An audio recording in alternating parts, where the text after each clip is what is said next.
For 7 long, agonizing months, the case of Lilly and Jack Sullivan has been shrouded in a thick veil of mystery, silence, and unanswered questions that have haunted the small community of Lansdowne Station. From the very moment the news broke that these 2 young children had vanished into the dense wilderness of rural Nova Scotia, the world has been waiting for a breakthrough. Now, that moment has arrived.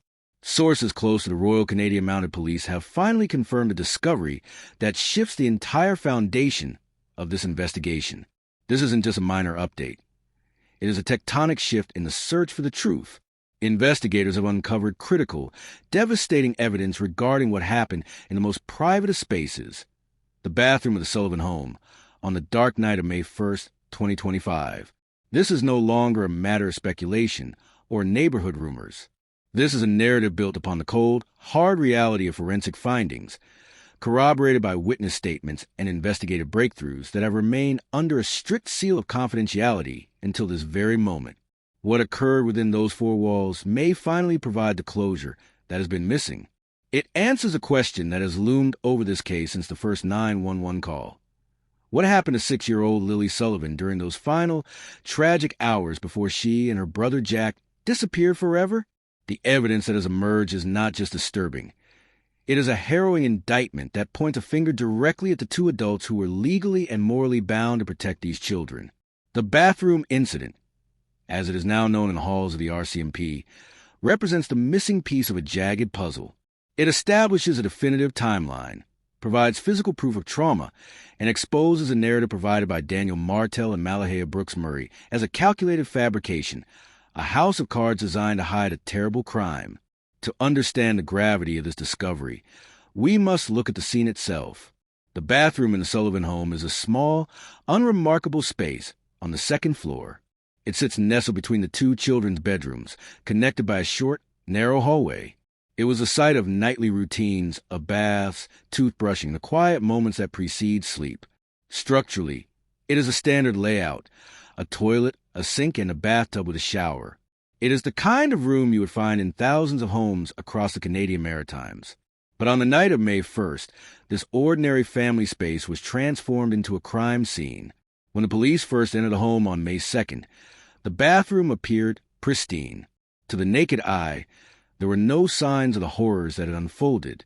There were no bloodstains on the tiles, no overturned furniture, and no shattered mirrors. Towels were hung neatly on their racks, and colorful bath toys were organized in a basket near the tub. The toothbrushes stood upright in their holder, a haunting image of routine that had been abruptly terminated. The responding officers, focused on a search for missing children who had supposedly wandered into the woods, saw nothing out of place. But we now know that this normalcy was a mask. It would take more than a visual sweep to uncover the truth. It would take the specialized tools of forensic science to peel back the layers of deception. Investigators eventually brought in specialists armed with luminol, a chemical compound that has been the undoing of many who thought they had cleaned a crime scene to perfection. When luminol is sprayed onto a surface and the room is plunged into darkness, it reacts with the iron and hemoglobin, emitting a ghostly, distinctive blue glow. It can detect blood even when it has been scrubbed with bleach, even when it has been diluted until it is invisible, and even when months have passed since the event. As the technicians applied luminol throughout that small bathroom, the darkness began to yield its secrets. Telltale blue fluorescent patterns began to bloom across the room. The blood traces were not confined to a single spot. They were distributed in a pattern that told a chilling story. There were traces on the floor near the bathtub, traces on the porcelain side of the tub itself, and traces on the sink. Most damning of all were the traces found on the wall adjacent to bathtub, at a height of approximately 3 feet from the floor, roughly the height of a standing 6-year-old child. This was not a minor injury. This was not a scraped knee or a simple nosebleed. The distribution and the height of the blood suggested a significant event of physical trauma. This was the moment the missing persons case began to look like something much darker. Once the luminol had revealed the presence of hidden blood, the investigation moved from the scene to the laboratory. DNA analysis in cases like this is a grueling, painstaking process, especially when dealing with samples that have been compromised by cleaning agents.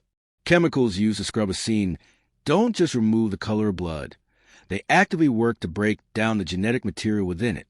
However, the forensic scientists working for the Canadian authorities are among the most elite in their field. They were determined to extract a profile from the degraded samples found in the Sullivan bathroom. After weeks of high-tech laboratory work, the results were definitive. The blood found on the wall, the floor, and the tub belonged to 6-year-old Lilly Sullivan. The match was confirmed through comparison with DNA recovered from her personal belongings, including her toothbrush. There was no longer any room for doubt. Lilly had bled significantly in that bathroom, and someone had gone to extreme lengths to ensure that blood was never seen. But the blood on the walls was only the beginning of the forensic trail. Investigators knew that when someone tries to wash away a crime, they often forget where the evidence actually goes. It doesn't just vanish. It flows downward. Forensic technicians took the step of dismantling the bathroom's plumbing system, specifically removing the drain trap, the P-trap, from the sink and the bathtub. A drain trap is designed to hold a small amount of water to block sewer gases. But in a criminal investigation, it acts as a permanent record of what has been washed down the drain. Within the curves of those pipes, investigators found a concentrated cocktail of biological material and chemical residues. The analysis of this material was a breakthrough of monumental proportions. Not only did it contain Lilly Sullivan's DNA, but it also contained industrial-strength cleaning chemicals in concentrations that far exceeded anything used for routine household chores. These were not standard grocery store sprays. They were specialized, high-potency products designed to dissolve biological matter and eliminate deep-set stains. Further investigation revealed a digital paper trail. Malehya Brooks Murray had researched and purchased these specific industrial cleaners online just days before the children disappeared. This discovery destroyed the defense's narrative of a sudden accident. It suggested a level of premeditation and preparation that was chilling. The chemicals found in the drain perfectly matched the products Malehya had ordered, proving that the cleanup was a deliberate, sustained effort to erase Lilly's presence from that room. Based on the totality of this evidence, investigators have begun to reconstruct the events of May 1st. They believe the incident occurred in a window between 8 p.m. and 10 p.m. This timeline is supported by the children's own electronic tablets, which show all activities ceasing around 8 p.m., suggesting their normal evening routine was violently interrupted. Furthermore, smart home data from the residents recorded a sudden spike in noise coming from the hallway and the bathroom area around 9:45 p.m., a sound signature that could represent the struggle or the immediate aftermath of the injury. Investigators believe Lilly was in the bathroom for her bedtime bath, with Malehya present, while Daniel was likely elsewhere in the house or tending to their infant daughter, Meadow. The reconstruction, guided by the height of the blood on the wall, suggests Lilly was standing or being moved near the tub when the trauma occurred. The sheer amount of blood indicated by the forensic patterns suggests a wound that would have required immediate, professional medical intervention. In any normal household, an injury of this magnitude would have resulted in a frantic call to 911 or a high-speed trip to the nearest emergency room. But in the Sullivan house, there was only silence. No emergency services were called. No help was sought. Instead, the adults in the house made a calculated choice. They chose to ignore the suffering of a child and instead focus their energy on a comprehensive cleanup operation. This choice is what prosecutors call consciousness of guilt. You don't scrub a bathroom with industrial chemicals for hours unless you're trying to hide a truth that could send you to prison for the rest of your life. The cleanup was not a panic reaction. It was an organized, professional-grade attempt to sanitize a crime scene. Every surface was scrubbed, every drain was flushed, and every item was replaced to look as though the night had passed without incident. This effort took hours, precious hours that could have been used to save a life, but were instead used to save themselves. As we delve deeper into the backgrounds of Daniel Martell and Malehya Brooks Murray, the significance of this choice becomes even clearer. We are looking at a house that was already a pressure cooker of stress, resentment, and a history of failed interventions. The bathroom evidence doesn't just show that Lilly was hurt. It shows that the people she trusted most were more afraid of the law than they were of losing her. To fully grasp the magnitude of the bathroom discovery, we must step back from the forensic tiles and look at the faces of the children whose lives were cut short. Lilly and Jack Sullivan were not just names in an RCMP file. They were vibrant, living spirits in the heart of rural Nova Scotia. Lilly, at 6 years old, was the kind of child who could brighten a room with a single crayon. Her teachers in Pictou County remember her as a bright, outgoing soul who found solace in art. She didn't just draw. She created worlds on paper, proudly presenting her colorful masterpieces to anyone who offered a kind word. She was a helper in the classroom, the first to volunteer, and the first to notice if a classmate was struggling. Beside her was Jack, 4 years old and full of the boundless energy that defines early childhood. Jack's world was one of wheels and engines. He could identify heavy construction equipment with a precision that baffled adults, and his infectious laugh was a staple of the local playground. These were children with futures, with favorite toys, and with people who loved them outside the walls of their home. Their home, however, was located in Lansdowne Station, a place where the natural beauty of the Maritimes meets a chilling sense of isolation. The property was modest, surrounded by dense, unyielding forests and wilderness trails that seemed to stretch into eternity. This geographical isolation is a crucial character in this tragedy. It provided a veil of privacy that Daniel Martell and Malehya Brooks Murray exploited. They lived in a blended family structure that was buckling under the weight of external and internal pressures. Lilly and Jack were the biological children of Cody Sullivan, a man whose parental rights had been terminated by the courts, a rare and extreme measure in the Canadian legal system that speaks to a history of severe instability. This left Daniel Martell as a primary father figure alongside Malehya and their infant daughter, Meadow. But the domestic picture was far from idyllic. The months leading up to the disappearance were defined by a grinding, unrelenting poverty. Financial stress didn't just sit at the table. It dominated every conversation. Daniel's work in construction was sporadic and unreliable, while Malehya's retail income barely covered the basics.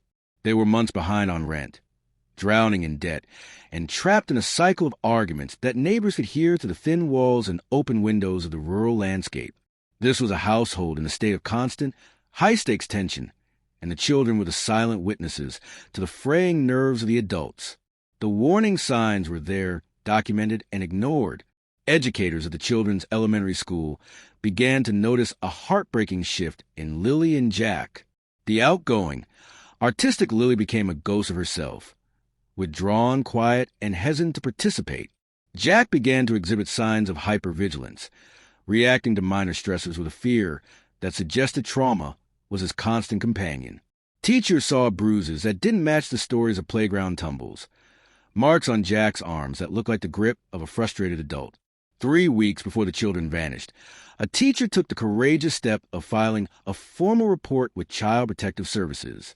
She documented the behavioral changes, the physical marks, and the overwhelming sense of dread she felt for their safety. Yet the system failed. In an overworked and understaffed network, the report sat unacted upon. No social worker walked up that driveway. No intervention occurred. The neighbors, too, heard the echoes of distress.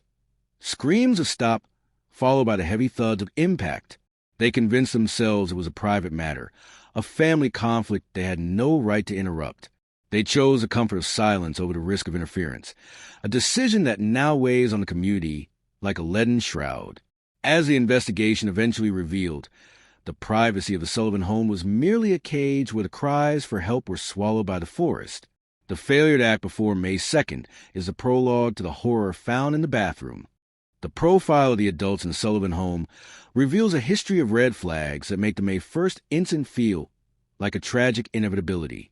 Daniel Martell was no stranger to allegations of excessive force. Years prior, in a different relationship involving a child that was not his own, a daycare worker had reported him for leaving physical marks on a young girl. While that investigation was eventually closed without charges, it established a documented pattern. A man with a volatile temper who viewed discipline through the lens of physical dominance. Malehya Brooks Murray carried her own baggage, having temporarily lost custody of Lilly and Jack 2 years before their final disappearance. Her mother had stepped in to care for the children, while Malehya struggled with mental health and parenting stability. Though she regained custody, the underlying fractures in her ability to protect her children remained. The digital evidence recovered from their phones provides a window into their true feelings, a window that shatters the image of the grieving parents they tried to project. Their text messages were a repository of resentment. Daniel didn't refer to Lilly and Jack as family. He referred to them as burdens. In cold type words, he complained to friends about supporting children who weren't his, explicitly stating that life would be easier and better if they were simply gone. Malehya's messages echoed a similar sentiment of being overwhelmed and trapped. Together, they spoke of wanting a clean slate, a phrase that, in retrospect, sounds less like a desire for a fresh start and more like a motive for a disappearance. The last time the world saw Lilly and Jack Sullivan alive was at 2:25 p.m. on May 1st, 2025. Security footage from a Dollarama shows a family of 5 moving through the aisles. The children look normal. They are curious. They are walking. They are being children. This footage is a final anchor of truth in a sea of lies. By 4 p.m., the family returned to the isolation of Lansdowne Station. Between that arrival and the 10:01 a.m. 911 call the following day lies a black hole of 18 hours, a period where the only witnesses are the suspects themselves. According to the story Daniel and Malehya fed to the police, the night was mundane. They claimed the children ate dinner and went to bed by 9:30 p.m. They claimed that the next morning, the children went out to the backyard to play, and in a momentary lapse of supervision, they vanished through a gate into the wilderness. It was a story designed to trigger a search and rescue operation rather than a criminal inquiry. They played the part of the frantic parents, appearing on the news and pleading for the children's return. But the timeline they constructed was a ghost. Investigators now know that the children likely never saw the sun rise on May 2nd. The bathroom incident occurred during those missing hours. The extensive cleanup, the industrial chemicals, and the forensic traces all point to a night of frantic sanitation, not a night of peaceful sleep. While Daniel and Malehya were telling the police that the children had wandered off into the woods in the morning, the forensic evidence suggests they were already dealing with the aftermath of a fatal trauma in the bathroom.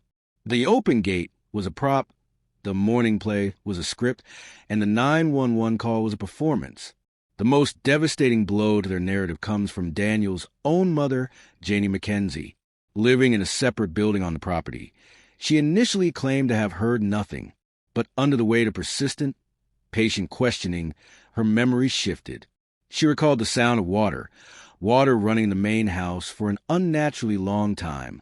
Late into the night, it was the sound of a bathroom being purged. It was the sound of the clean slate being washed down the drain.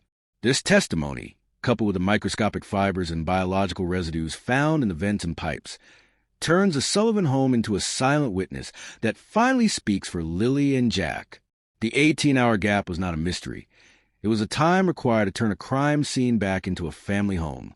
When someone commits a crime of this magnitude, they often operate under the delusion that if they can simply wipe away what the human eye can see, they have successfully erased the event from history. Daniel and Malehya spent hours, precious, frantic hours, scrubbing the second-floor bathroom of their Lansdowne Station home.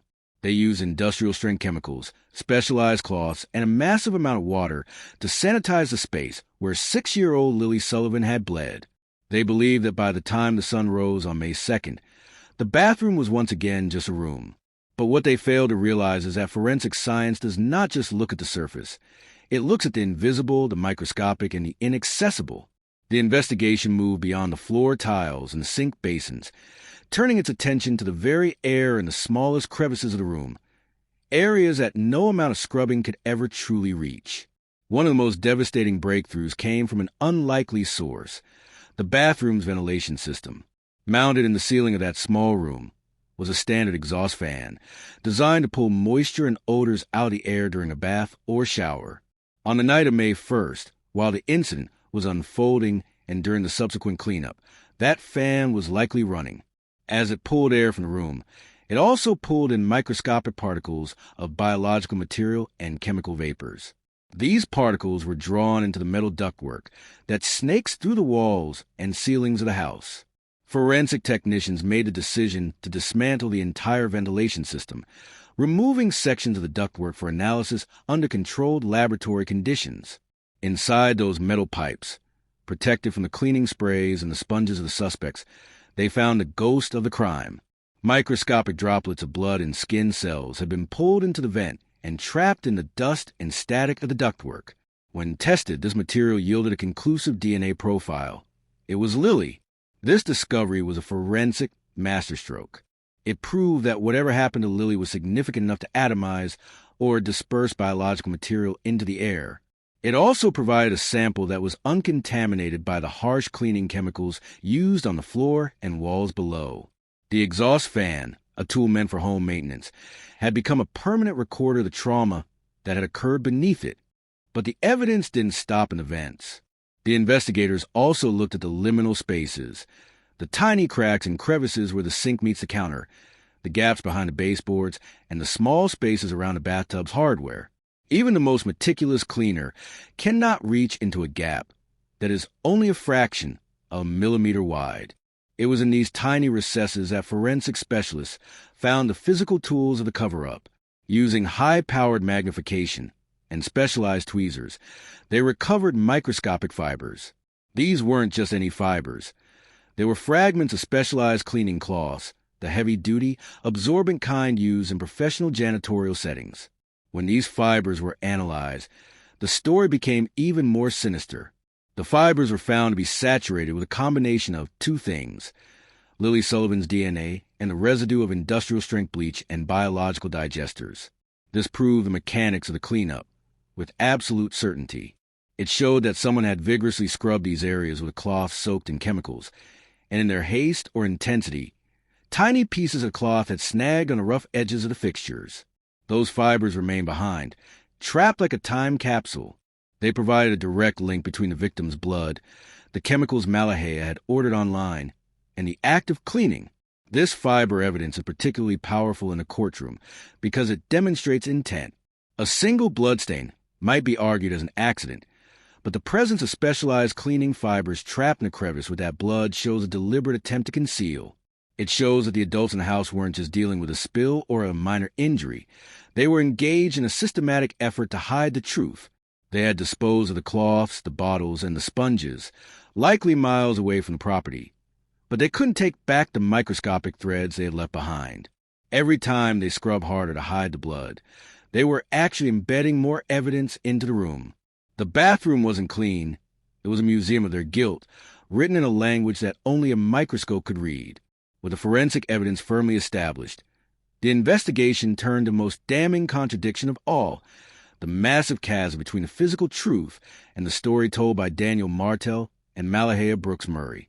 For months, the couple had maintained a consistent, almost rehearsed narrative. They claimed the evening of May 1st was a picture of domestic peace. They spoke of a normal dinner, a routine bedtime, and a quiet night. They even went so far as to describe the children's activities on the morning of May 2nd, claiming they heard Lilly and Jack playing happily in the backyard before they vanished into the woods. This story was the foundation of their defense. If the children were alive and playing on the morning of May 2nd, then whatever happened in the bathroom on the night of May 1st was irrelevant.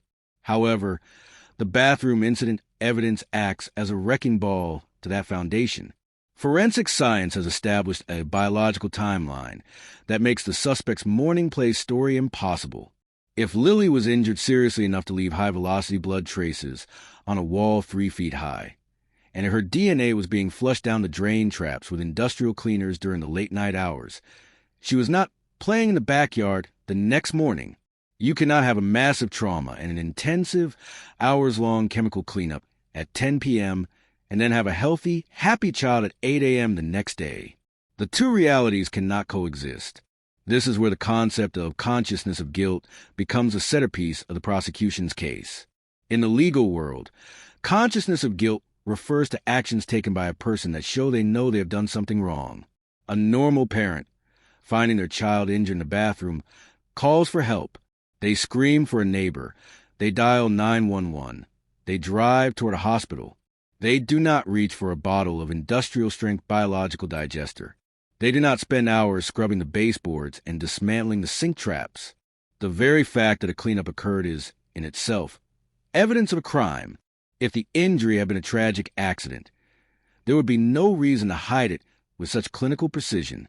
The cleanup proves that the adults knew the truth was something they could not allow the world to see. The testimony of Janie McKenzie, Daniel's mother, provides a final, chilling corroboration of this timeline. Janie, who lived in a separate dwelling on the property, was a silent observer of the night's events. While she initially claimed to have heard nothing, the persistent work of investigators eventually brought a specific memory to the surface: the sound of water. She recalled the distinct, rhythmic sound of water running in the main house. Not for a few minutes, but for an extended, unusually long period late into the night. This wasn't the sound of a child's bath. This was the sound of a house being purged.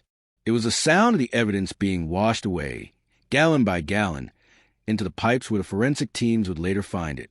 When we look at the Dollarama security footage from 2:25 p.m. on May 1st, we see the last moments of the children's old life. They are walking, breathing, and existing in the public eye. But just 6 hours later, the smart home data in their isolated house recorded a spike in noise, and the activity on their tablet ceased forever. The gap between that noise spike and the 10:01 a.m. 911 call the next day was not a period of sleep. It was a period of labor. It was 18 hours of scrubbing, rinsing, and fabricating a story. The suspect behavior during the search only adds to the deception. They stood before news cameras, Malehya often appearing distraught, Daniel standing stoically by her side, pleading for the safe return of their children. They watched as hundreds of volunteers and RCMP officers combed through the dense Nova Scotia wilderness, searching for children who they knew were never there. They allowed a community to exhaust itself in a futile search, all while the truth was literal inches beneath their feet in the plumbing of their home. This level of deception requires a profound lack of empathy. It shows two people who are not focused on their children's fate, but on their own survival. The bathroom evidence doesn't just tell us how Lilly died. It tells us who Daniel and Malehya really are.